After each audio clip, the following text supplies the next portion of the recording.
أعوذ بالله من الشيطان اللعين الرجيم بسم الله الرحمن الرحيم الحمد لله رب العالمين والصلاة والسلام على أشرف الأنبياء والمرسلين خاتم النبيين وآله الطيبين الطاهرين المعصومين المظلومين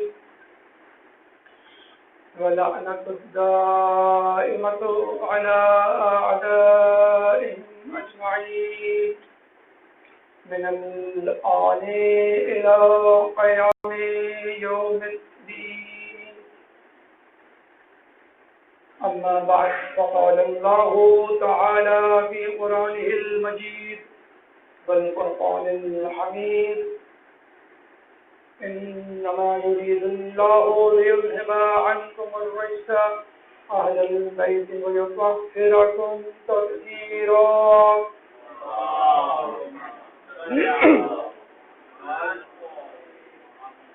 رب اشرح لي صدري ويسر لي أمري واحلل عقدة من لساني يفقهوا قولي. إن الله وملائكته يصلون على النبي يا أيها الذين آمنوا صلوا عليه وسلموا تسليما.